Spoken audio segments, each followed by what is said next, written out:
Começa agora o BTcast. Teologia é nosso esporte.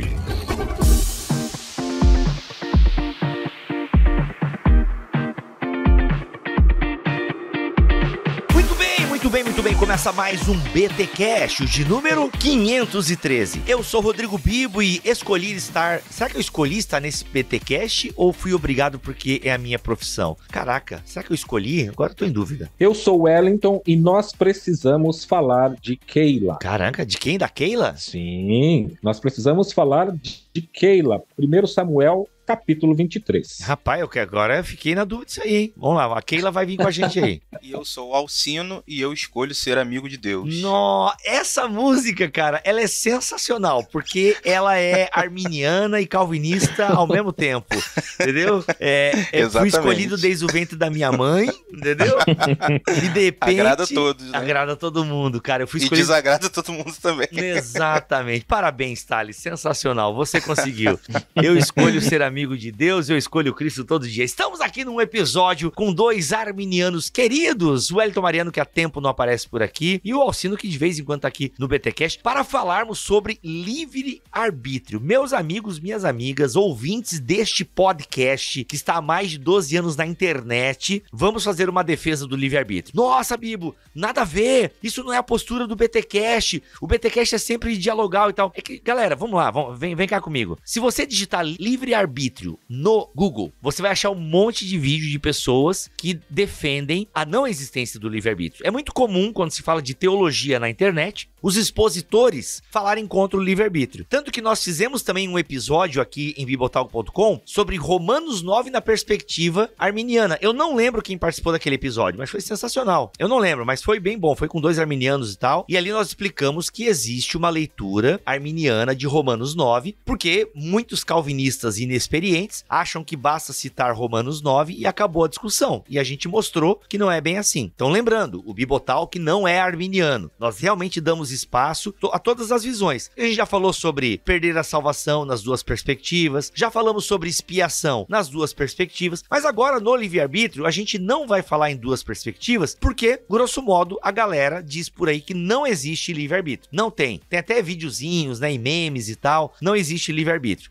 Ok, não existe. Será que não? Vamos entender um pouco mais, então, numa perspectiva arminiana, que, grosso modo, diz que sim, existe livre-arbítrio. E até porque, na igreja, de forma normal, as pessoas falam de livre-arbítrio. É muito comum na igreja falar, não, nós temos o nosso livre-arbítrio e tal. Ah, mas a gente tem livre-arbítrio só para as coisas da terra, né? Mas no fundo é Deus que nos escolhe, não tem livre-arbítrio para isso. Será? Enfim, então já deixo bem claro que essa é uma perspectiva arminiana de livre-arbítrio. Porque a perspectiva calvinista, ela tem, gente, tem muito vídeo do Nicodemos e todo mundo aí falando contra o livre-arbítrio. Ok? Então a gente vai apresentar aqui um contraponto que quase não tem na internet. Afinal, os arminianos ficam muito estressados e preocupados com a igreja local e não vão pra internet fazer conteúdo, né? Eu já peguei no pé dos meus irmãos aqui, enfim, mas não é assunto. E vamos pros recados paroquiais e depois a gente volta.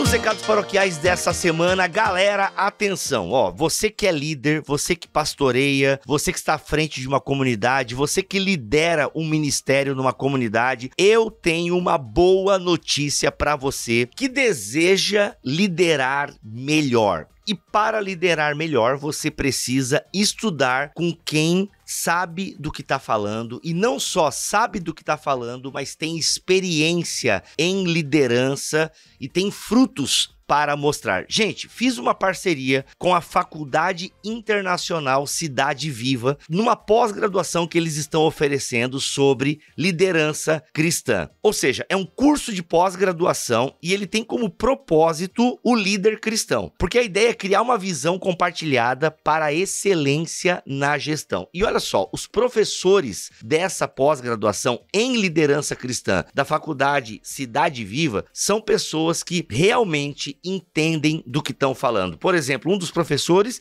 é o Dr. Sérgio Queiroz, né? O pastor da Cidade Viva, um homem que já escreveu livros, ele é doutor em teologia pela Trinity International University, ele tem mestrado em teologia pelo Instituto Bíblico Betel Brasileiro, ele tem mestrado em filosofia, enfim, é um homem de Deus que está aí há anos liderando a igreja Cidade Viva, um projeto, como o pessoal costuma dizer, é o livro do Tim Keller na prática lá. Então, o Sérgio Queiroz é um grande homem de Deus e estará ministrando aulas nessa pós-graduação. Temos o Tiago Dutra, que também tem um currículo excepcional, Josemar Bandeira, tem também o Dr. Saulo Ribeiro, um homem também excepcional, que já escreveu livros, ele é doutor e mestre em Ciências das Religiões pela Universidade Federal da Paraíba, com a temática na área de transformação social. Temos o Ricardo Aragão e temos também o José Marcelo. Ou seja, essa pós-graduação vai lhe preparar para uma liderança eficaz. E sim, nós precisamos de líderes que entendam o nosso tempo e também entendam os princípios bíblicos para guiar a igreja no tempo que se chama hoje. Então, quero recomendar para você essa pós-graduação em liderança cristã, tá bom? Olha só, essa especialização faz o resgate da essência dos princípios de liderança que inspiram o nascimento e crescimento da igreja primitiva, com uma sólida base espiritual e centrada na pessoa de Jesus. Vamos falar de desconto? Vamos lá, já que eu fiz uma parceria, vamos falar de desconto. Ó, se você que é líder quer desconto, eu vou te dar 50% de desconto durante todo o curso. É só você usar o cupom Bibotalk50 no momento de fazer a matrícula, beleza? Bibotalk50 no momento que for fazer a matrícula. Mas fica calmo, não precisa escrever. Pode largar o papel e a caneta aí, pode largar o celular. Na descrição deste BTcast 513, tanto no meu site, bibotalk.com, como também no YouTube, vai ter o link para você clicar. Aliás, você tem que clicar pelo meu link, para a faculdade saber que você veio através do Bibotalk, e você tem que aplicar esse cupom aí, Bibotalk50, que vai te dar 50% de desconto durante todo o curso. Atenção, pastores! Vocês têm 80% de desconto durante todo o curso. Para isso, basta utilizarem o cupom PASTORES80. Lembrando que tudo isso vai estar escrito aqui na descrição deste episódio em bibotalk.com e no YouTube, beleza? Vai para a pós-graduação em liderança cristã da Cidade Viva, que você não vai se arrepender. Presenteie o seu líder, presenteie, sério, vai lá, presenteia. Caso ele não tenha condição, tem muitas igrejas simples aí. Às vezes você quer uma igreja melhor, mas você também não investe na capacitação do obreiro, da obreira que está à frente desse ministério. Então, tá aí, a mais detalhes, tem o site aqui e também os cupons para você conhecer de perto essa pós-graduação da Cidade Viva, tá? Aulas online, reconhecido pelo MEC. Se você não tem um bacharel reconhecido pelo MEC, você pode fazer a pós-graduação, só que aí você não vai ter o diploma autorizado pelo MEC, mas você vai fazer o curso e vai absorver o conhecimento, que é a parte mais importante.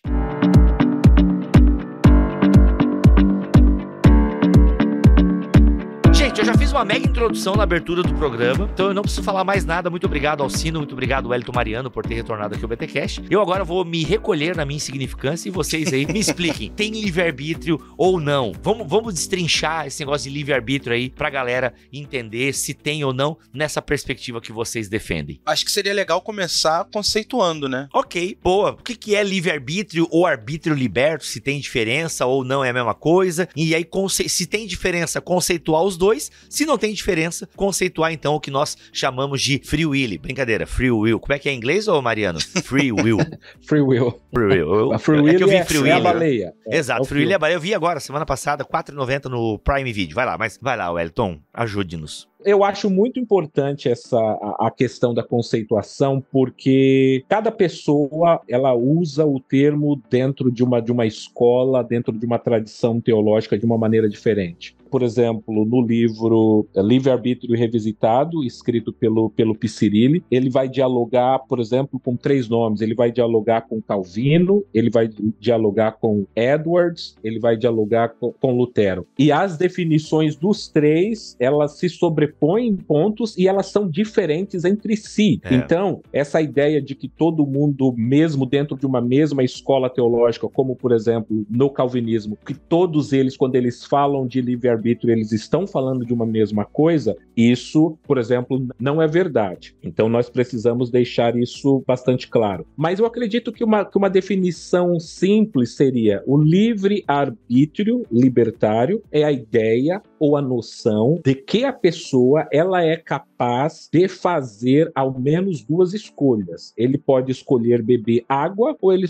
pode escolher beber café. Já no caso do determinismo, a pessoa tem uma aparência de uma escolha, ela aparenta escolher entre beber água ou café, mas se ela bebeu água é porque ela só tinha a opção de beber água, ela não tinha a opção de beber café. Isso seria o determinismo. O determinismo suave ou compatibilismo é a tentativa de manter o melhor dos dois mundos. Boa. De manter o determinismo e, ao mesmo tempo, dizer que o homem, a pessoa, tem a capacidade de escolha. Mas esse compatibilismo, ele não explica como isso se dá. Então, o compatibilismo, ele mantém essas duas coisas, eles falam, não, é compatível, Deus pré-ordenou as coisas e, ao mesmo tempo, o homem escolheu livremente. Como? Eu não sei, isso é um mistério, não dá para explicar, e eles vão dizer que, uma vez que a escolha ela não foi coagida, forçada, nem por algo exterior ou interior, que a escolha é da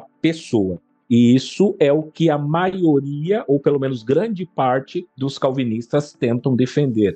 É difícil você encontrar algum calvinista, embora haja alguns, que digam, eu sou determinista, é isso mesmo. A maioria se coloca na categoria de compatibilista. Tá, mas peraí, antes do Alcino entrar, Mariano, deixa eu só tentar entender aqui esse compatibilismo que tá dentro da esfera calvinista, certo? Tem o calvinista determinista, Deus determinou assim, vai ser assim e ponto final, então não tem alternativa, não tem escolha. E aí tem o calvinista que não é tão determinista, mas que ao mesmo tempo também não entra de cabeça na questão do ser humano. Ele não sabe explicar por que o ser humano, ainda que ele fosse livre, ele acabou escolhendo aquele caminho errado e tal, e ao mesmo tempo essa determinação de Deus tá ali e tal. Ficou um pouco confuso pra mim, assim. Aí eu quero entender essas questões, porque assim, tu trouxe exemplo de copo d'água e café, mas e nas questões superiores, entendeu? Eu já quero as questões superiores. Essa ideia de questões superiores, por exemplo, é uma ideia que foi defendida pelo próprio Lutero, e o Piscirilli ele apresenta aqui. O Lutero fez essa distinção ao estudar de que ele acreditava que as pessoas tinham opções no sentido libertário.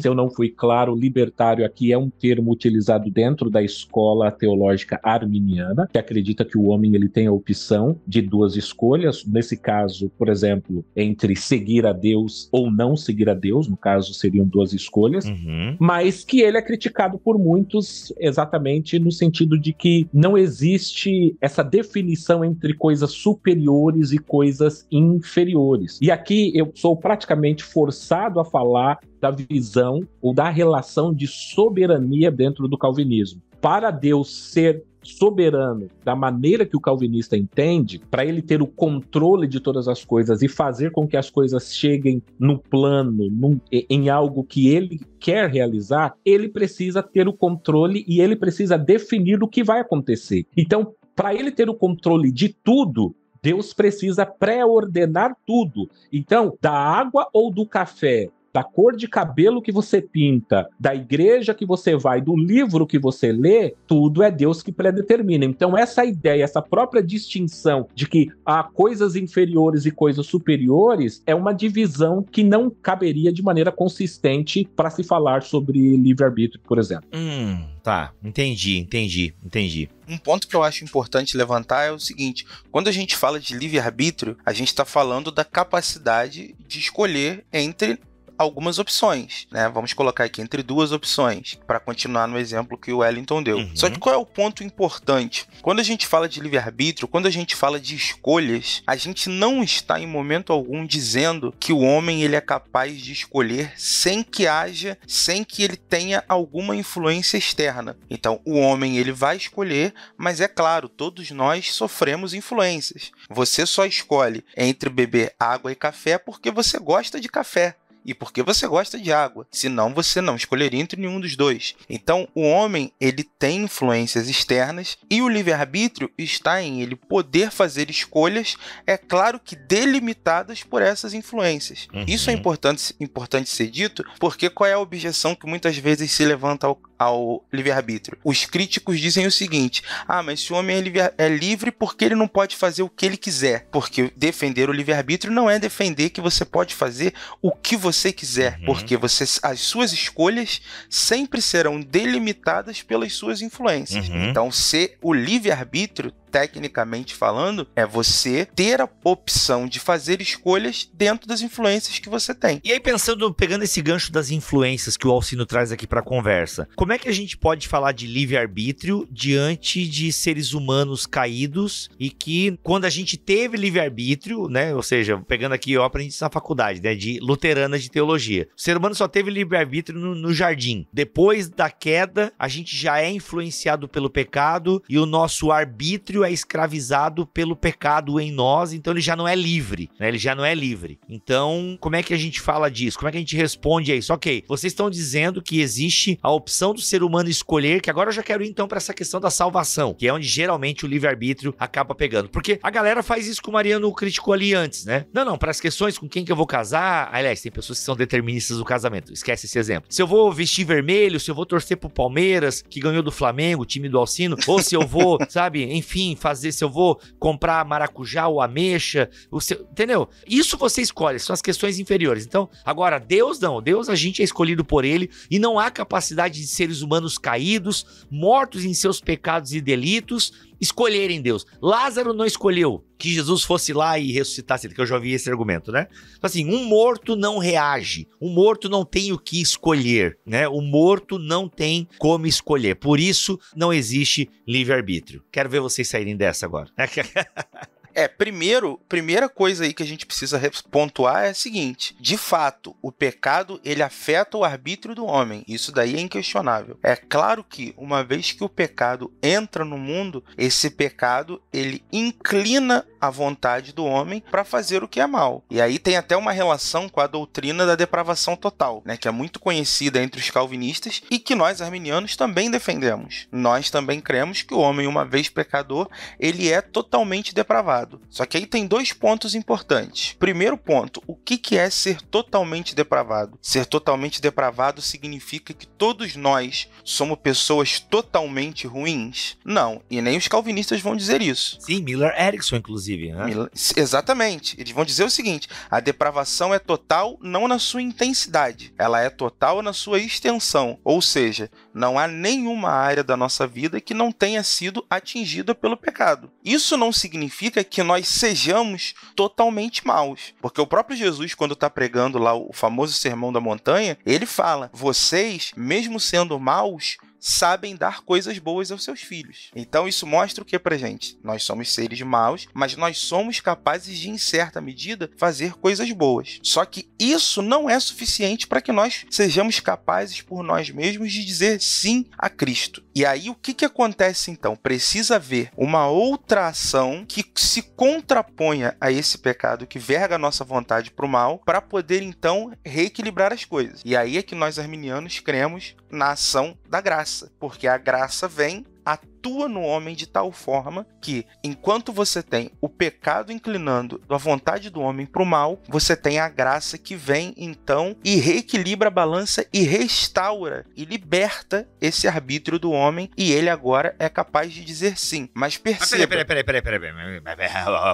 Mas se essa graça vem, então, de Deus, então Deus não é livre-arbítrio aí, né? Porque Deus veio para mudar a parada. Ou tá falando de uma graça preveniente que é derramada sobre todo mundo. Sim. E aí todo mundo tem a opção, após a cruz de Cristo, de, mesmo estando morto em seu pecado e delito, tem uma graça que faz com que, ao ouvir o evangelho, ele consiga reagir. É nesse sentido? Exatamente. Tá. É uma graça preveniente, ou seja, é uma graça que vem antes. Então, como eu disse, você tem o pecado inclinando a vontade do homem para o que é mal, e você tem essa graça que vem agora agindo, também inclinando agora a vontade do homem para fazer o que é bom, para dizer sim a Cristo. E aí você tem agora esse arbítrio sendo liberto. Esse arbítrio é livre por quê? Porque a graça proporciona ao homem a capacidade de dizer sim a Cristo. Exatamente, essa graça preveniente ela é muito importante, e embora muitas pessoas pensem de maneira equivocada, é comum, quando alguém pertence a uma escola teológica diferente, ele usar os elementos da sua tradição e tentar aplicar aquilo na escola do outro. Então, uma vez que no calvinismo a graça ela é entendida como irresistível, quando o arminiano fala da graça, a maioria dos calvinistas ou muitos calvinistas pensam na graça agindo de uma maneira irresistível, o que não é o caso.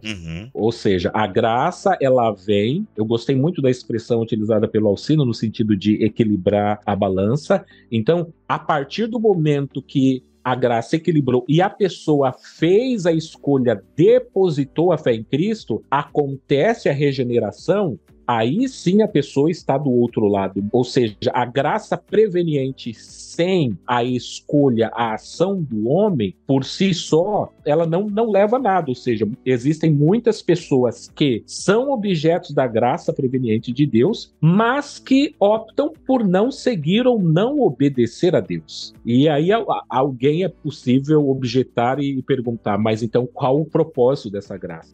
O propósito dessa graça é de apresentar Deus como ele de fato é na Bíblia. Ele é justo, ele é misericordioso e ele não trata as pessoas de maneira diferente, ou seja, ele dá a condição, as opções de maneira igualitárias, iguais para todas as pessoas. Então, aquela pessoa que foi alvo da graça e que não utilizou da maneira adequada aquela graça, ela vai ser responsabilizada pela sua má escolha. Ou seja, e é por esse motivo, por exemplo, que o arminiano não acredita que Deus é Deus quem decreta ou coloca uma pessoa no inferno. Não, Deus, primeiro, ele criou o homem de uma maneira perfeita. Depois, quando o homem, através do primeiro casal, ele peca, Deus, ele cria uma solução. Ele apresenta essa solução ao homem. E aí o homem, depois de ser revestido pela graça, ele vai poder agora fazer essa escolha. E é aí que entra a diferença na questão libertária, que é uma diferença entre sim e não, entre seguir e não seguir. É uma opção de obedecer ou desobedecer. E, naturalmente, a pessoa vai colher depois os frutos dessa escolha feita.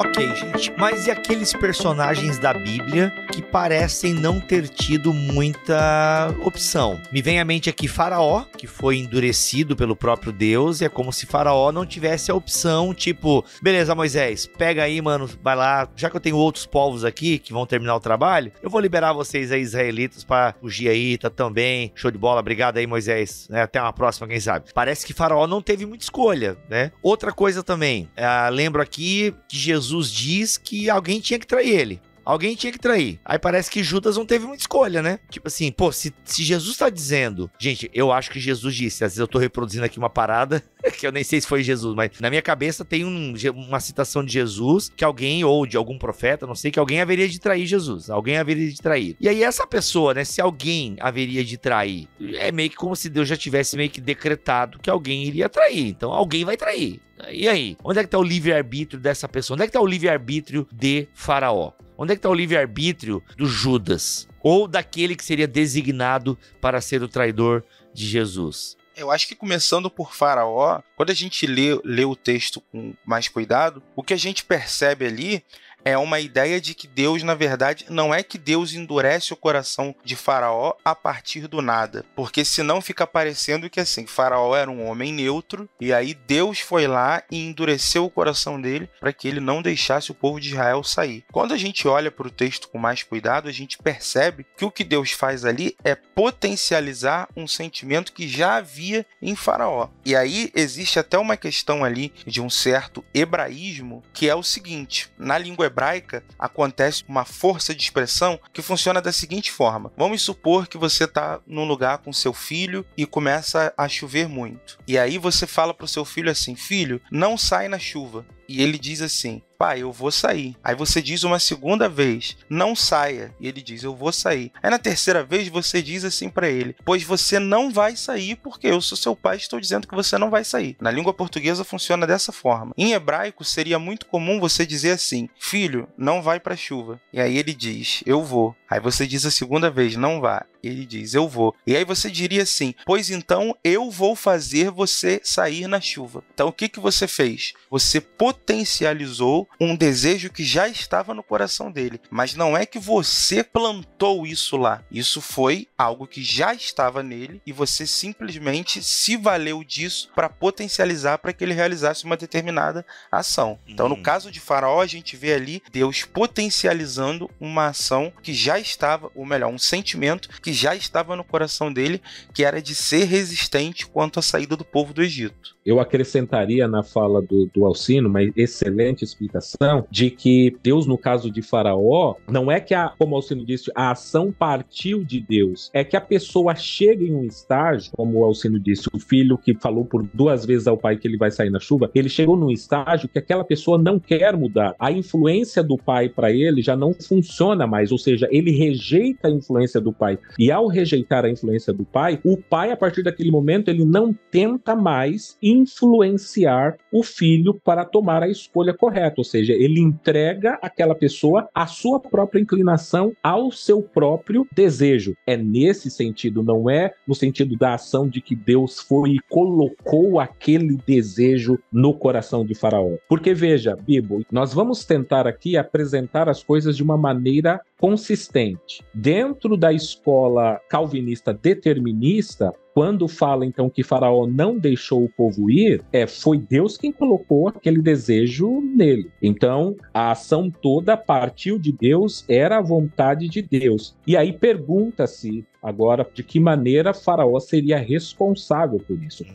E aí nós entramos também naquela questão que é muito importante, que é da responsabilidade humana. Se Deus foi quem levou Faraó a agir desta maneira, de que maneira Faraó pode ser responsabilizado por não ter deixado o povo partir? E aqui, agora, em se tratando de Judas, eu acho muito importante nós falarmos de presciência. A presciência, a relação da presciência com o livre-arbítrio libertário, que é a visão arminiana, ela entende que Deus, ele vê a decisão do homem, mas não é Deus quem toma aquela decisão para o homem. Deus, ele vê a decisão e, portanto, a decisão continua sendo do indivíduo, que é livre. Mas a objeção mais comum é que Deus só sabe o que vai acontecer porque foi exatamente Deus quem determinou ou predeterminou o que vai acontecer. Então, a presciência, nesse sentido, no calvinismo, ela se dá porque o próprio Deus determinou aquela ação.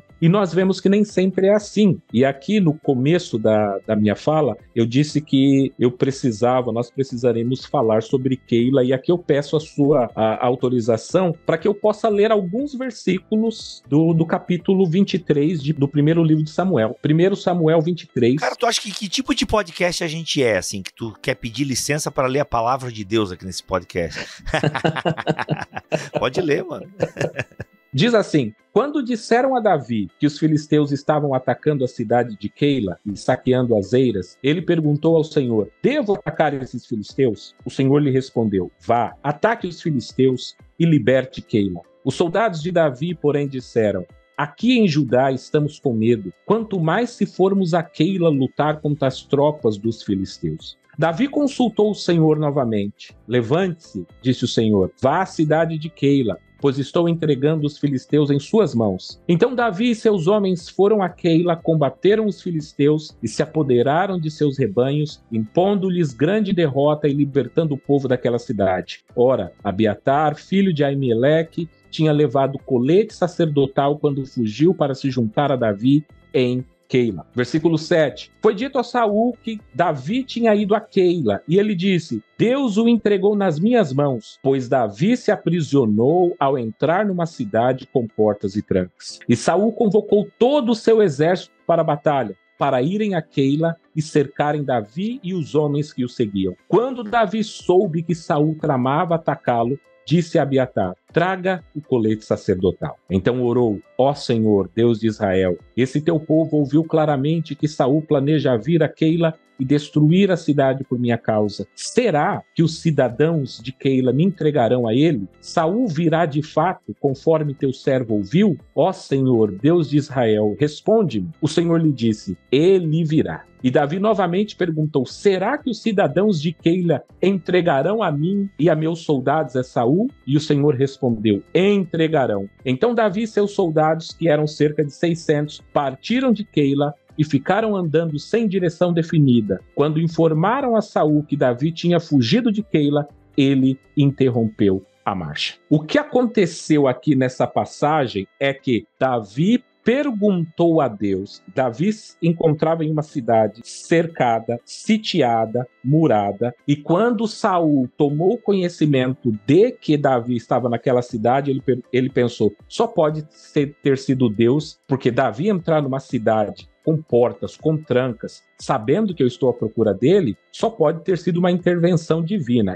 Esse foi o pensamento de Saul. E Davi tomou conhecimento de que Saul estava a caminho da cidade para prendê-lo, para matá-lo. Ele consultou a Deus através do sacerdote. O sacerdote disse, Saul vai vir atrás de você. E Saul, ao chegar aqui, segunda parte da pergunta, os cidadãos dessas cidades vão me entregar para o rei? Vão me entregar. Davi, sabendo disso, Davi foge da cidade e então Saul não vai até a cidade e os cidadãos da cidade de Keila não entregam a Davi. Agora a pergunta é, como é que Deus sabia que aqueles cidadãos iriam entregar a Davi, sendo que isso não aconteceu? Como é que Deus sabia que Saul iria para a cidade buscar a Davi, sendo que isso não aconteceu? Então, esse é um exemplo bíblico que demonstra que a relação do conhecimento de Deus não tem uma relação com a sua determinação. Se o conhecimento prévio de Deus se dá porque ele próprio determinou, então aqui ou Deus se equivocou, ou a palavra de Deus está errada, porque Deus ele disse que duas coisas vão acontecer e essas duas coisas não acontecem. Eita. Você deu para entender? É forte, Brasil. Esse texto deixa claro que Deus conhece o futuro que vai acontecer, conhece também as contingências, né? Ele conhece o futuro contingente e, além disso, abre um horizonte na questão da onisciência. Porque se Deus sabe tudo, ele não sabe só aquilo que ele determina. Ele sabe tudo, e ele sabe, inclusive, todos os cenários possíveis que não se concretizam. É claro que Deus, quando disse para Davi que se ele fosse, Saul o atacaria, Deus sabia que Davi não ia, mas ele queria mostrar o seguinte, Davi, eu sei o que vai acontecer e eu sei também o que aconteceria. Se Deus determinasse tudo milimetricamente, quando Davi perguntou para Deus, se eu for lá, eu vou ser atacado? Deus responderia para ele, não, porque você não vai lá. Mas não foi isso que Deus respondeu. Deus respondeu, se você for, você vai ser atacado. Então ele apresenta uma contingência. Isso mostra que a onisciência de Deus é muito maior do que às vezes a gente concebe. Porque Deus já sabe o que vai acontecer, mas ele também sabe o que aconteceria se as nossas escolhas fossem outras. Agora, se você me permite rapidamente, Bibo, isso tem uma relação com a sua pergunta sobre Judas. Ou seja, se Deus sabe que Saul tomaria aquela decisão, mas a decisão foi tomada por Saul e não por Deus. Então aqui nós entramos na questão de Judas. Deus cita, menciona, a Bíblia fala que haveria um traidor, mas um traidor a partir do conhecimento da traição feita pelo indivíduo de maneira livre, não forçada ou coagida. Ou seja, então, esse texto de Keila, ele é uma base para mostrar que a presciência de Deus não quer dizer que Deus só conhece de antemão porque ele determinou. Não, Deus conhece porque Deus sabe qual é a ação que aquela pessoa tomaria em determinado cenário, em determinado contexto, e ele sabia da decisão de Judas, da decisão livre de Judas, não que ele mesmo havia pré-determinado. Agora, se a gente pensa, galera, num ponto positivo, né, num exemplo positivo, Abraão teve escolha? Em que sentido você fala de Abraão? Vamos lá, em que sentido? A gente sabe que Deus, ele tem um plano, e Deus está executando esse plano. Na sua soberania, ele criou o mundo com um propósito, ele criou os seres humanos com propósitos. E, obviamente, pelo menos eu, na minha limitação, não consigo imaginar Deus plenamente confiando naquilo que ele criou, com liberdade, e só na liberdade daquilo que ele criou. Tanto que a gente tem o Éden, a gente tem Gênesis 3, e a gente tem, tipo, né, a própria história de Israel, de alguma forma, que começa com Abraão, a história da salvação desse povo. A gente tem exemplos de pessoas que seguiram a voz de Deus e colocaram em prática aquilo que Deus tinha proposto, e outros que de alguma forma vão para caminhos escuros e Deus vai levantando outros para manter o seu plano na ativa, né? Até nós chegarmos aonde? Quer saber? Filho, desce porque a coisa tá... Entende? Nesse sentido, assim, eu não sei se a minha pergunta foi clara, mas o que eu quero dizer assim, será que não há um espaço para algumas coisas meio arbitrárias da parte de Deus? Não, é o seguinte, peguei Abraão, vou levantar Abraão porque eu preciso ter alguém lá que vai ser um exemplo de fé e não tem, eu escolhi aquele cara lá e é isso aí, aquele lá de Ur do tá, o Espírito Santo, aquele lá, o Ur, aquele lá, pega aquele lá e vamos construir uma história com esse cara aí vamos fazer dele uma grande nação. Entende? Será que não há um espaço para algumas personagens, pensando agora até num lado positivo, assim, tipo, porque Deus haveria de levantar uma nação, entende? E ele escolheu Israel. Então, será que não há um espaço assim pra, tipo, não, quando Deus quer, ele realmente levanta e faz, e não, a pessoa não tem muito arbítrio ali, não. Mas aí, Bibo, a grande questão é a seguinte, será que Abraão tinha a escolha de desobedecer a Deus quando Deus chamou ele para sair do meio da terra, da parentela? Será que ele tinha a possibilidade de não fazer o que Deus estava pedindo ali? E aí, quando a gente lê o texto lá de Hebreus 11, Hebreus capítulo 11, versículo 8, o autor vai dizer o seguinte: pela fé, Abraão, quando chamado, obedeceu, a fim de ir para um lugar que devia receber como herança, e partiu sem saber para onde ia. Então a gente vê aqui o autor de Hebreus deixando claro que Abraão ele teve uma atitude de obediência. Ou seja, aqui o texto deixa entendido pra gente que ele poderia não obedecer, porque se ele obedeceu, significa que havia a possibilidade para ele dele cumprir ou não o chamado de Deus. É claro que ele cumpriu, ótimo. E a partir da descendência de Abraão, Deus então vai escolher a nação de Israel. Mas a questão é que Abraão ele é chamado de o pai da fé justamente por isso, porque ele é o primeiro que crê e toma uma atitude de obediência mediante essa fé de seguir o chamado de Deus. Mas agora, eu não consigo encontrar no texto nada que dê pra gente a ideia de que Abraão não tinha a possibilidade de escolher o contrário, a possibilidade de rejeitar. E aí a gente volta no conceito de livre-arbítrio, por quê? O livre-arbítrio também é, e eu acho que até acima de tudo, uma possibilidade negativa de liberdade. Porque eu sou livre também, porque eu posso dizer não, eu posso rejeitar. A gente sempre, isso é uma coisa até muito comum de se ouvir nas igrejas, né? Que ser livre é poder dizer não para o pecado. A gente é livre porque a gente pode olhar para um vício e não ceder, olhar para algo e não ceder. E eu acho que isso tem a ver com a fé também, tem a ver com seguir a Cristo também. O livre-arbítrio é também uma liberdade negativa no seguinte sentido: eu posso dizer não. Então eu creio que Abraão ele tinha a possibilidade de dizer não, mas pela fé, em obediência, ele disse sim. Em alguns casos, Bibo, há quem defenda que há uma distinção aí quando você fala de serviço, de que Deus ele pode trabalhar de uma maneira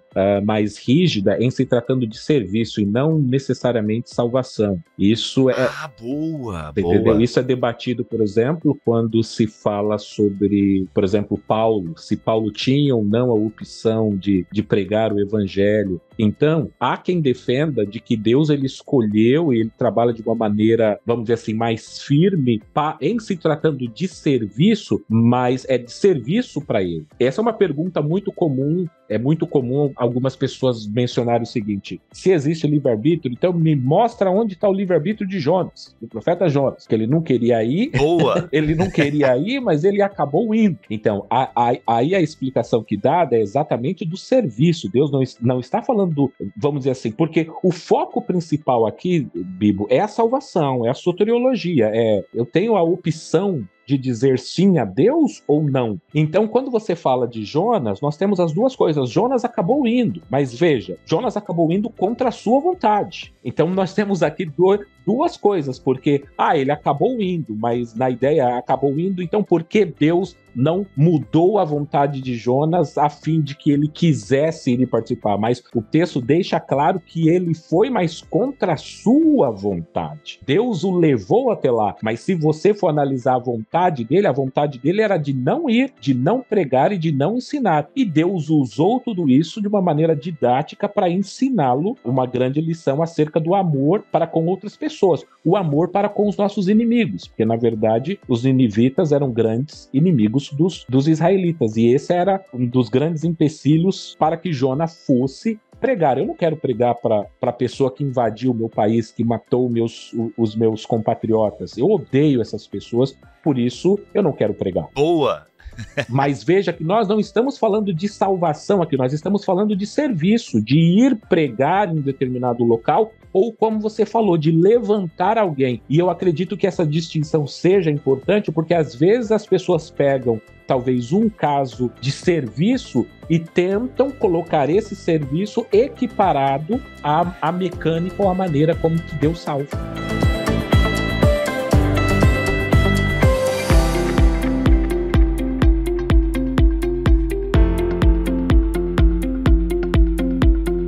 Então, gente, eu acho que ouvindo vocês e até vendo a prática da igreja, da pregação, de forma geral, né, as pregações, elas possuem apelos, né? Aqui, quando se fala apelo, muita gente já fica meio arrepiado, porque, apelo. Não, gente, se você estudar homilética, você vai perceber que um dos pontos do sermão é o apelo. Você está pregando a palavra de Deus e você está levando as pessoas a tomarem consciência de algo, e você, inclusive, está orientando esse povo a fazer algo de acordo com a palavra de Deus. Então, isso é um apelo. E eu penso que a doutrina do livre-arbítrio, na compreensão arminiana, ou seja, admitindo a possibilidade de que sim, temos livre-arbítrio, ou seja, mesmo estando mortos em nossos pecados, nós temos uma graça derramada sobre o mundo a partir do sacrifício de Cristo, que permite que pessoas ouçam a palavra e respondam a essa palavra. Respondam positivamente ou negativamente, exercendo a sua liberdade. Eu penso que faz mais sentido dentro de uma pregação, inclusive, que nos cobra santidade, que toda hora está pedindo para nós, né? Nós ouvimos a palavra para mudança de atitude, mudança de pensamento e tal. E aí tem um ponto também, porque eu vejo muito essa palavra soberania aparecendo, né? Eu entendo que muitas vezes se quer proteger a soberania divina. Então assim, não, mas se eu tô deixando o ser humano com liberdade, cara, onde é que fica a soberania divina? Entende? Se o ser humano tem liberdade para dizer sim ou não para aquilo que Deus pede, onde é que fica a soberania divina? E essa é a pergunta que eu faço para vocês, onde é que fica a soberania de Deus diante de uma criatura que tem livre-arbítrio? É muito interessante, porque mesmo muitos calvinistas acreditam que o primeiro casal, Adão e Eva, possuíam livre-arbítrio antes da queda. Sim. E se eles possuíam livre-arbítrio da maneira como os arminianos acreditam que é possível ter hoje, com a diferença de ser habilitado, assistido, auxiliado pela graça de Deus, Deus não era no Éden soberano, enquanto o primeiro casal tinha livre-arbítrio, porque se agora, nesse momento, o fato do homem ter livre-arbítrio, isso diminui, isso enfraquece a soberania de Deus, então, naquele primeiro momento, a soberania de Deus estava enfraquecida, ela era inferior, ou Deus, ele continua sendo soberano desde o início da criação até agora? Essa é uma pergunta que deve ser refletida. É verdade. Em se tratando das afirmações que você fez, eu gosto muito de mencionar, quando eu falo sobre isso, dos condicionais da Bíblia. Então, você pega aí, por exemplo, Levítico 26, Deuteronômio 28, aqueles inúmeros versículos que são condicionais. Por exemplo, se o meu povo, condicional, se o meu povo que se chama pelo meu nome, se humilhar e orar e buscar a minha face, abandonar os seus maus caminhos, então eu ouvirei dos céus. Mas qual é a condição aqui? O povo precisa se humilhar, o povo precisa orar. Mas se o povo não se humilhar e o povo não orar, ele não terá uma resposta divina. Nós vemos essas condicionalidades na Bíblia em vários momentos em que você tem que ter duas opções. A pessoa vai seguir, ou não vai seguir, vai obedecer ou irá desobedecer. Não existe apenas um único curso de ação. mas sim a opção de pelo menos 2 ações a serem tomadas. Essa questão, Bibo, que você falou da pregação, do apelo, isso é muito importante, porque a gente vê muitas vezes, né, o pessoal dizendo na internet que o livre-arbítrio não existe, só que isso está um pouco distante da prática da igreja, né? Quando a gente vai para a igreja real, a igreja fora da internet, a gente vê que a nossa pregação, ela envolve sempre pressupor que a nossa audiência tem o poder de escolha. Como você falou, né, do apelo. Quando alguém faz um apelo, ele está chamando alguém a tomar uma decisão. E aí, quando eu estou falando de apelo, eu não estou falando de apelo só aquele apelo de chamar as pessoas para irem lá na frente. Não. Apelo é qualquer chamada para ação, né? Qualquer call to action é um apelo. Então, se numa igreja reformada, extremamente tradicional, o pregador diz à sua audiência o seguinte: olha, nós precisamos, você precisa lutar contra o pecado, ele está apelando para que aquela pessoa viva uma vida de santidade. Então se a gente disser que não existe um poder de escolha do homem, a gente vai ter que rever toda a nossa homilética. E aí é claro que alguns vão dizer, mas existe o poder de escolha, só que esse poder de escolha está limitado a algumas questões. Sim, mas o fim da pregação é a salvação. Então, se eu estou pregando pressupondo escolhas, eu estou admitindo que aquela pessoa precisa tomar uma decisão em relação à sua salvação. Agora, eu posso dizer que essa escolha é predeterminada por Deus, ou eu posso assumir que essa escolha é baseada numa ação da graça que permite a essa pessoa, ou como Wellington disse, que habilita essa pessoa a tomar uma decisão favorável ou não a Cristo. Nesse sentido, eu acho muito legal que realmente o calvinismo, para ele ser redondo, ele tem que admitir isso, né? Deus determinou todas as coisas, então até mesmo a pessoa que respondeu a pregação é porque Deus já tinha determinado que ela responderia,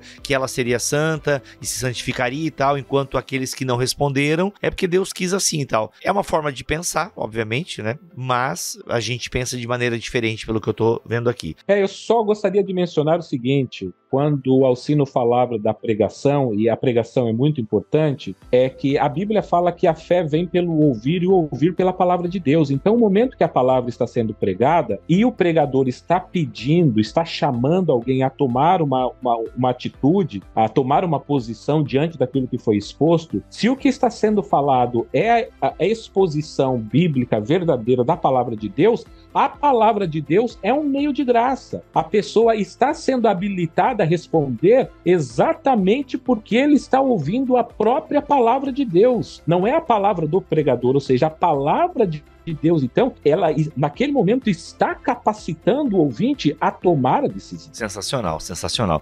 Aí, pra gente finalizar essa discussão, lembrando que essa é uma discussão e uma defesa do ponto de vista desses dois arminianos, né? Porque agora até tô pensando que talvez tenha arminianos que pensem de forma um pouco diferente alguns aspectos que vocês estão trazendo aqui. Então acho que é legal deixar isso claro, porque o próprio arminianismo não é também fechado e todos os arminianos pensam igual todas as questões. Eu acho que é importante também deixar isso registrado. Mas eu lembro de Paulo aqui, eu acho que queria que vocês me explicassem um pouquinho Paulo, porque eu acho que no capítulo 2 aos Filipenses, ele parece mesclar muito bem, assim, essa dinâmica, né, de livre-arbítrio e de decisão, do ser humano tomando uma postura e o próprio Deus que realiza em nós todas as coisas. Então, ao mesmo tempo que ele vai dizer, olha, desenvolvam a salvação de vocês com temor e tremor, ao mesmo tempo que reconheça que tudo isso vem de vós, né, que a gente não consegue fazer se não for Deus em nós. E aqui eu até vou ler o texto para ficar mais claro para vocês. Quando eu estava aí, meus amados, vocês sempre seguiam minhas instruções. Agora que estou longe, é ainda mais importante que o façam. Trabalhem com afinco a sua salvação, obedecendo a Deus com reverência e temor, pois Deus está agindo em vocês, dando-lhes o desejo e o poder de realizarem aquilo que é do agrado dele. Então, acho que aqui mescla um pouco, né? Tem uma mescla, né? Deus está dando o desejo ao mesmo tempo em que a gente trabalha. Mas, então assim, porque se Deus desse só o desejo, a galera iria trabalhar sem Paulo dizer, gente, trabalhem aí, desenvolvam, sejam luz do mundo, né? Sejam luzeiros como nesse mundo.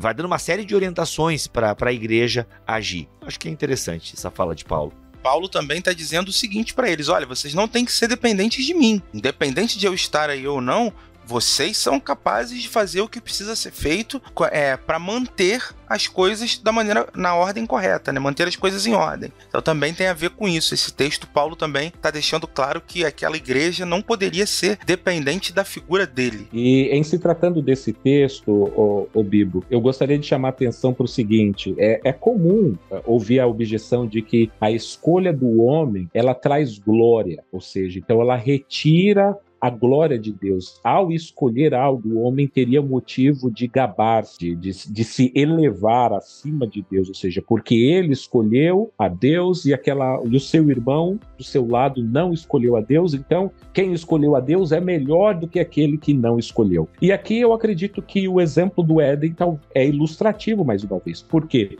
Porque Deus capacitou Adão e Eva com livre-arbítrio libertário na queda. E antes deles pecarem, eles estavam escolhendo fazer o que é certo. Mas se eles estavam escolhendo fazer o que é certo no jardim, aquilo de alguma maneira diminuiu a glória de Deus ou a soberania de Deus, porque foi Deus que os criou daquela maneira. Ou seja, a escolha deles naquele momento, antes do pecar, em nenhum momento diminuiu a glória ou a soberania de Deus, da mesma maneira que agora a escolha do homem capacitada pela graça, ela não diminui a glória de Deus de nenhuma maneira. Até porque, a Bíblia diz que nós fomos criados à imagem e semelhança de Deus. Se Deus ele tem escolha, ele nos dotou com características que ele mesmo tem. Sensacional, sensacional. Muito obrigado, meus amigos, por essa aula sobre livre-arbítrio e vários outros temas aí que circundam a teologia arminiana, né, dando a perspectiva de vocês. Muito obrigado mesmo. Eu não sei se tem literatura que a gente consiga indicar pra galera. Tem aqui, né, o Livre-Arbítrio Revisitado, uma resposta respeitosa a Lutero, Calvino e Edwards, do Roberto Picirilli, da Palavra Fiel, que a gente não sabe se tem pra vender aí, né, Mariano? Bibo, eu acredito que os livros estejam à venda ainda, pois eles estão no site da editora Palavra Fiel. Ó. Então, as pessoas interessadas podem comprar o livro. É uma excelente literatura, apresentando aí a visão de três gigantes calvinistas, Lutero, Calvino e Edwards, e um contraponto desse grande professor também, o Picirilli. Muito bom. Você conhece alguma literatura, Alcino? Eu indicaria o Fé, Graça e Livre-Arbítrio. Eu tô vendo aqui que ele tá disponível para vender na Amazon. Opa, na Amazon. Legal. Tá disponível para vender. Graça, Fé e Livre-Arbítrio, perdão. Também do Robert Picirilli. Eu acho que é um livro que trata bem desse tema. Tanto falando da questão da atuação da graça no pecador, como também a própria conceituação de livre-arbítrio que a gente tratou aqui. Caraca, mas ele tá salgado na Amazon. Jesus! Não, gente, meu Deus, ele tá salgado. Mas é um livraço. Graça, Fé e Livre-Arbítrio, do Picirilli. É legal que ele vai contrapondo os dois pontos, né? O calvinismo e o arminianismo lado a lado. Mas tá salgado, gente, tá salgado. Ô, reflexão. A reflexão não ouve a gente, né? Seria sensacional, mas tá salgado. Não será que não tem mais barato? Não tem mais barato, tá salgado. Tem em inglês, no Kindle tá mais caro ainda. Tá R$102 em inglês. Olha aí, então... compra em português mesmo, né? Enfim, olha que bonito. Deus que destrói sonhos. Tá 20, tá R$28. Aí, ó, bem mais barato. No próximo, como quem não quer nada, tu joga assim um capítulo sobre livre-arbítrio, entendeu? Exatamente, pra poder vender o Deus que destrói sonhos. Olha aí, esse Deus, vou te falar, hein? Sensacional. Gente, muito legal, hein? Muito legal. Obrigado mesmo aí, Mariano, pela sua presença aqui, cara. Sempre bom te receber. O prazer foi todo meu, Bibo. E um abração a todos os ouvintes. Fiquem com Deus. Alcino, tamo together. Obrigado, mano. Tamo junto, Bibo. Obrigado. Sempre um prazer estar aqui com você. Muito bom rever o Wellington também, depois de tantos anos, ainda que por vídeo, mas é sempre um prazer revê-lo. Olha, eu adoro juntar os amigos, os miguxos. É isso, meus amigos. Voltamos na semana que vem, se Deus quiser e assim permitir. Fiquem todos na paz do Senhor Jesus.